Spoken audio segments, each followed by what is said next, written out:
Attorney Lorna, kapag hindi na ah, inaaruga ng mga anak ang kanilang magulang, may pananagutan ba sila? Palagay ko, wala. Kasi ang definition ng support sa batas is the means, yung financial means, yung kakayanan ng giver, tsaka yung needs ng beneficiary, no, ng nangangailangan ng tulong. Miski na may magulang na nangangailangan ng tulong, pag wala namang financial means na tumulong ang anak sa magulang, talagang hindi mo pwede na nga pigain, ano. Pero iba yung support financial kasi ang support hindi lang naman financial.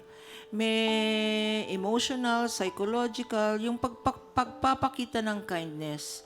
Huwag tayong maging judgmental kay Tatay Carding, no? Hindi natin alam kung Ano ang kwento niya? anong kwento niya. Pero ang lesson natin dito sa face-to-face, kung kaya naman nating tumulong, tumulong tayo. At Ayan. nagpapasalamat tayo kay Nono na wala namang obligasyon. Nakita naman natin ang linis-linis ni Tay Carding, no? Kumakain pa siya ng kape at pandesal. Salamat kay Nono. Oo, no, pagpalain ka. Dr. Love, kung ano ang itinanim siyang aanihin, gaano katotoo ayon sa Biblia? Totoo yan, Ate Kuring. Matatagpuan natin yan sa Galatians chapter 6, verse 7. Kung ano ang itinanim ng tao, yun ang kanyang aanihin. Very, very practical. Sa araw na ito ay unang araw ng taon. At dapat nating pasalamatan ng Diyos dahil bagong umabot tayo sa taong 2026. Pasalamat ko, unawain natin si Val. Ang nakikita ko, Ate Kuring, dito, yung parable of a good Samaritan, ang mabuting Samaritano. Si Val, gusto niyang tumulong kay Carding talagang dahilan lamang sa kakapusan. Hindi nga siya makaupa, no? Inirereklamo siya ngayon ni Nono.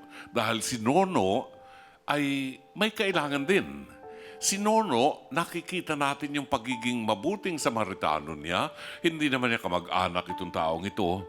Pero sa abot ng kanyang kakayanan, at umaabot siya doon sa panahon na tagtuyot, sabi niya, wala siyang pagkunan, walang tulong ang gobyerno sa kanya para matulungan yung nangangailangan. Katulad ni Attorney, nais ka naming pasalamatan, Nono, sa kabutihang loob mo. Hindi maaaring umani ka ngayon ng mabuti sa iyong ginagawa. Huwag mo nang asahan yon.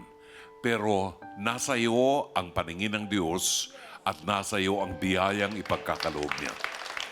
On this note, Ate Kuring, hindi lang kung ang gobyerno natin ay hindi makatulong sa mga katulad ni Mang Carding, baka pwede nating itap ang Caritas, ang social welfare arm ng Simbahang Katoliko. Meron din silang, kahit mga madre, merong mga madre na tumutulong sa mga katulad ni Mang Carding para matulungan. Ayan, okay. Sige, itatawid po namin yan, nanay? Okay, Doc Camille, paano naman natin maaalagaan ang mental health ng mga seniors na parang baldado na? Unang-una, no, Ate Coring, talagang sinasabi nga sa pag-aaral, pagdating ng seniors, sila'y mas susceptible or sabihin na natin, pwedeng mas madali silang magkaroon ng depresyon. Unang-una, malaking factor, kung na-stroke kayo, dapat malaman din kung ano ang apektado sa utak. Dahil kasi dun mo malalaman kung more or less kung ano pong klase yung pwedeng pag-rehabilitate.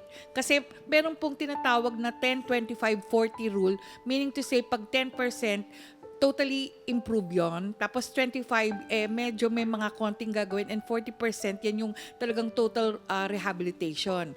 Alam nyo, kung bait ng kanyang pamilya na susuportahan siya. Kumisan, yun, malaking tinatawag nating nagkakaroon ng pagkakataon na biglang gumagaling at umaayos dahil kasi yung suporta ng pamilya, nakakatulong siya para mas magkaroon ng motibasyon na maglakad, galawin yung mga kamay niya, yung mga ganun po. At saka talagang gusto niya magpalakas. Tapos at the same time, kahit na wala kayong pera, pero kung maipapasyal nyo, yung inyong matanda sa labas, makikita niya na, uy, merong may nagtutulak sa wheelchair ko o kaya naman inaalalayan ako.